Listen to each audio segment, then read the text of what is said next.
நேயர்களுக்கு astro KS ஐயங்காரின் பணிவான வணக்கங்கள். 20-3-2023 26-3-2023 வரலும் உண்டான வாரத்திற்கு என்னென்ன பலன்கள் அப்படின்றத நம்ம இப்போ பார்க்குறோம். முதல்ல இந்த கோல்சாரத்தை பார்க்கலாம். கோல்சாரம் அப்படின்னு சொல்லும்பொழுது இந்த வாரத்தில் காலபுருஷ தத்துவத்தின் பிரகாரம் முதல் ராசியான மேஷ ராசியில் ராகு பகவானும் சுக்கிர பகவானும் இருக்காங்க. அது தவிர மிதுனத்தில் செவ்வாய் பகவானும், சப்தமத்தில் துலாத்தில் கேது பகவானும், 10ஆம் இடம்னு சொல்லக்கூடிய மகரத்தில் சனி பகவானும், 12ஆம் இடம் அப்படின்னு சொல்லக்கூடிய மீனத்தில் குரு, சூரியன் மற்றும் புதன், இந்த 3 பேரும் இருக்கா. இந்த வாரம் பார்த்தேனால் அதிவேகமாக செல்லக்கூடிய கிரகமான சந்திர பகவான் அவர் கும்பராசியிலிருந்து ரிஷப ராசி வரலும் போகிறார். அதாவது கும்ப ராசியில் சதய நட்சத்திரத்திலிருந்து ரிஷப ராசியில் ரோகிணி நட்சத்திரம் வரலும் போகிறார். இந்த காலகட்டத்தில் என்னென்ன மாற்றங்கள் வருது, அதிவேகமாக செல்லக்கூடிய கிரகங்களான சந்திர பகவான் மூலியமாக என்ன மாற்றங்கள் வருது, என்னென்ன புது இந்த வாரத்தில் என்னென்ன புது விஷயங்கள் வருது அப்படின்றதையும் பார்க்கலாம். ஒரு ராசிக்கான பலன்களையும் பார்க்கலாம். இதை தவிர ராசிக்கு உண்டான சிறு பரிகாரங்கள் என்னென்ன அப்படின்றதையும் நம்ம இப்போது பார்க்கலாம். முதல்ல பார்த்தீர்களேனால் இந்த வாரத்தில் 21ஆம் தேதி, அதாவது இந்த வாரம் 20ஆம் தேதி ஆரம்பிக்கிறது. 21ஆம் தேதி அதாவது செவ்வாய்க்கிழமை அன்னைக்கு அமாவாசை வருது. அதுக்கு அடுத்த நாளான 22ஆம் தேதி பார்த்தீர்களேனால் பிரதம. அதை தவிர யுகாதி அப்படின்னு தெலுங்கு, கன்னடா இவாளெலாம் செலிப்ரேட் பண்ணக்கூடிய வருட பிறப்பு இந்த சைத்திர மாதம் அப்படின்னு சொல்லக்கூடிய அவங்களுக்கு மாதம் பிறக்கிறது. தமிழில் பார்த்தேனால் சித்திர மாதம் ஏப்ரல் 15 தேதிக்கு தான் வரும், 14-15 தேதிக்கு வரும். இவாளுக்கு இப்போது மார்ச் 22லேயே வருது. இது என்ன பெரிய வித்தியாசம் வருது, ஏன் இதனால் வருது அப்படின்னா, நம்மளுடைய முன்னோர்கள் 3 வகையாக இந்த மாதத்தை பிறக்கிறத பிரித்து வச்சுருந்தாங்க. அதில் பார்த்தேனால் அமாவாசைக்கு அமாவாசை, அதாவது சூரியனும் சந்திரனும் ஒரே இடத்துல சேரக்கூடிய இடத்திற்கு அமாவாசைன்னு பேர். ஒரே டிகிரியில் வர்றது, அதாவது 0 டிகிரியோ 2 பேரும் வரக்கூடிய இடத்த அமாவாசைன்னு சொல்லுவோம். ஒருவருக்கொருவர் 180 பாகையில் இருக்கும்பொழுது அதை பௌர்ணமின்னு சொல்லுவோம். இந்த அமாவாசை பொழுது அவர்களுக்கு மாதம் முடிவடைந்ததாக கணக்கு ஒரு கால்குலேஷனில். இது அதற்கு அடுத்த நாளிலிருந்து மாதம் முடிஞ்சிருத்துன்றதுனால அடுத்த நாளிலிருந்து புது மாதம் புது வருஷம் பிறக்கிறதா அவங்களுக்கு கணக்கு வருது. அதனால் சித்திர மாதம், அதாவது சைத்திர மாதம் 2023 மார்ச் 22ஆம் தேதியே அவங்களுக்கு அமாவாசையின் கணக்கு பிரகாரம் முடிஞ்சு பிறக்கும்போது பிறந்து விடுறது. தமிழர்களுக்கு கேரளா, அதாவது மலையாளம், இவாளுக்கெல்லாம் பஞ்சாப் இதெல்லாம் பார்த்தேனால் இவாளுக்கு சூரியன் சித்திரை, அதாவது மேஷத்திற்கு போகும்பொழுது மட்டும்தான் சித்திரை மாதம் அப்படின்னு நம்ம எடுத்துட்டு அது மாதிரி பண்ணக்கூடியது. இதை தவிர இன்னொரு வகையும் ஒன்று இருக்குது. அதாவது பௌர்ணமிக்கு பௌர்ணமி மாறக்கூடியது. பௌர்ணமி முடிஞ்சு, அதாவது பௌர்ணமி வந்துடுத்துன்னா அந்த மாதம் முடிஞ்சிடுறது. அதுக்கு அடுத்த நாள்லேருந்து புது மாதம், அதாவது பௌர்ணமி பிரதமை, அதாவது கிருஷ்ணபட்ச பிரதமை அப்படின்னு சொல்லுவாள். அந்த பிரதமை ஒரு மாதமாகவும் கொண்டாடப்படுகிறது. இப்போது தெலுங்கு வருட பிறப்பு யுகாதி, தெலுங்கு வருட பிறந்திருக்கு யுகாதி. இந்த யுகாதியை சுக்லபட்ச பிரதமை அப்படின்றதுனால கொண்டாடுறாங்க. புது வருஷம் பிறக்கிறது. இந்த புது வருஷத்தில் பார்த்தீர்களேனால் அவங்க ஒரு 6 வகையான சுவைகள் அதெல்லாம் வச்சு, அதாவது காய் வாட்டான மாங்காய், புளி, அதை தவிர வெல்லம், இதெல்லாம் வேப்பம்பூ, இது எல்லாமே சேர்த்து அந்த இதுவை கொண்டாடக்கூடிய ஒரு மிகப்பெரிய விசேஷமான தினமாக இந்த யுகாதி பண்டிகை கொண்டாடப்படுகிறது. யுக ஆதி, அதாவது யுகம்னா வருடம், அதாவது யுகம்ன்றது புதிதாக பிறக்கிறது, ஆதினா முதலிருந்து. ஸோ புது வருடம் புது யுகம் பிறக்கக்கூடிய வருஷம் இதுவாக இந்த விஷயத்தை கொண்டாடுறாங்க. இதனால் யுகாதி அப்படின்னு சொல்லக்கூடியது உகாதி அப்படின்னு சொல்லுவாங்க.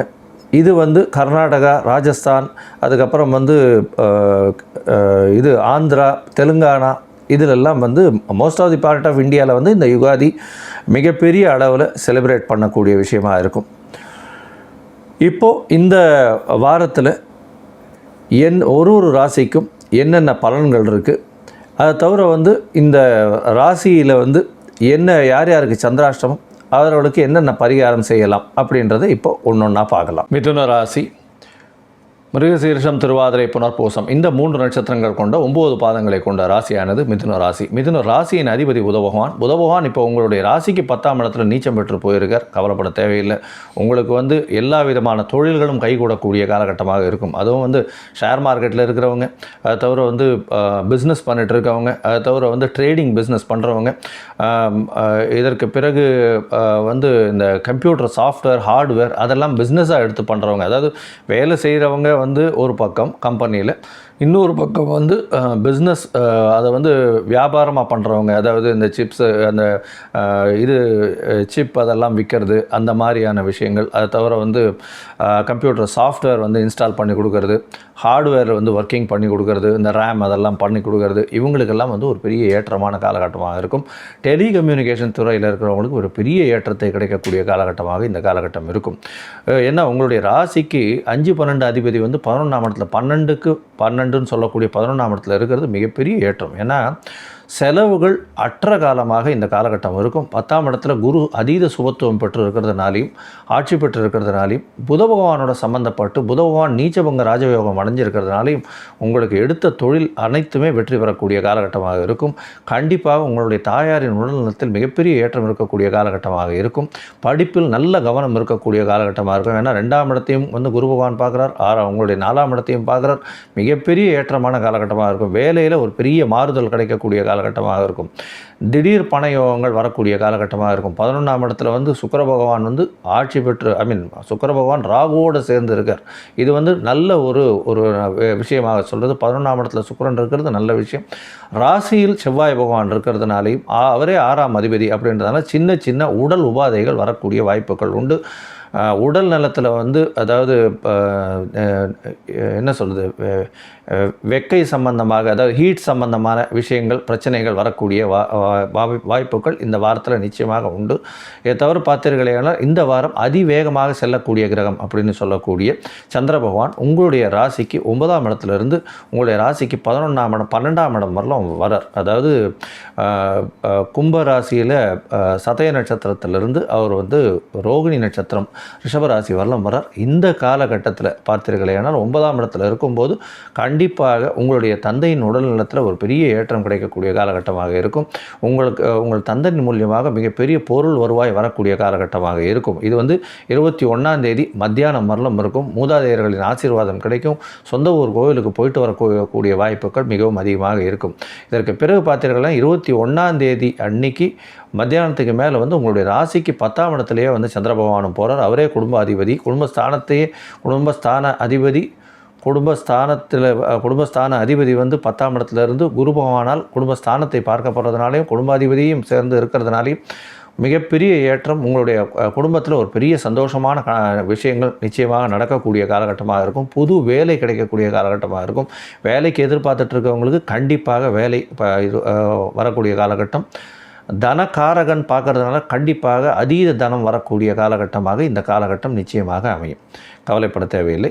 அதற்கு பிறகு பார்த்தீர்களேயானால் உங்களுடைய ராசிக்கு 11ஆம் இடத்துக்கு வந்து சந்திர பகவான் போகிறார். அது வந்து 23ஆம் தேதி சாயந்தரத்துலேருந்து 25ஆம் தேதி வரலும் இருக்கார். 25ஆம் தேதி வரலும் 11ஆம் இடத்துல இருக்கும்பொழுது உங்களுக்கு தொழில் மூலியமாக மிகப்பெரிய லாபம் கிடைக்கக்கூடிய வாய்ப்புகள் உண்டு. 12ஆம் இடத்துக்கும் போகும்போது சிறு சிலவுகள் குடும்பத்திற்காக வைப்பார். அதுவும் நல்லபடியாகவே சுப செலவாக இருக்கக்கூடிய காலகட்டமாக இருக்கும். கவலைப்பட வேண்டாம். இந்த மிதுன ராசிக்காரர்கள் இந்த ட்ரேடிங் பண்ணுறவங்க, இந்த பேஸ் ஒர்க்கர், ஆட்டோ டிரைவராக இருக்கவங்க, டாக்ஸி இந்த மாதிரி டிரைவர்ஸ் இருக்கிறவங்களுக்கு நல்ல ஏற்றமான காலம், திடீர் வருவாயில் அதிகப்படக்கூடிய காலகட்டமாக இந்த வாரம் அமையப்போகுது. இதை தவிர நீங்கள் வந்து பார்த்தீர்களேனால் நீங்கள் அருகில் இருக்கக்கூடிய சனி பகவானுக்கு போயிட்டு ஒரு கை கூப்பிட்டு வாங்க. அதாவது நவகிரக சன்னதியில் சனி பகவானுக்கு போயிட்டு கை கூப்பிட்டு வாங்க. இல்லைன்னா அந்த ஃபிசிக்கலி சேலஞ்சுன்னு சொல்லக்கூடியவங்க, அந்த கால் ஊனம் இருக்கிறவங்களுக்கு உங்களால் முடிஞ்ச ஏதாவது ஒரு உபகாரம் பண்ணுங்க. அதாவது அவங்களுக்கு வந்து இந்த சக்கரை நாற்காலி அந்த மாதிரியான விஷயங்கள் வாங்கி கொடுக்க முடிஞ்சாலும் சரி, இந்த தோல் சம்மந்தப்பட்ட பர்ஸு அந்த மாதிரியான தோல் பை அந்த மாதிரியான விஷயங்கள் வாங்கி கொடுக்க முடிஞ்சாலும் சரி, அது வந்து ஒரு பெரிய ஏற்றமும் மாற்றமும் இந்த வாரம் உங்களுக்கு கிடைக்க போகுது. கவலைப்பட தேவையில்லை. இந்த வாரம் நிச்சயமாக மிதுன ராசிக்காரர்களுக்கு ஒரு பொன்னான வாரமாக இருக்கும். ஸ்ரீ குபேரன் டிவியை பார்த்தமைக்கு நன்றிகள். மேலும் இது போன்ற தகவல்களை தெரிந்து கொள்ள ஸ்ரீ குபேரன் டிவியை சப்ஸ்கிரைப் செய்யுங்கள். மறக்காமல் பெல் ஐக்கானை கிளிக் செய்யுங்கள்.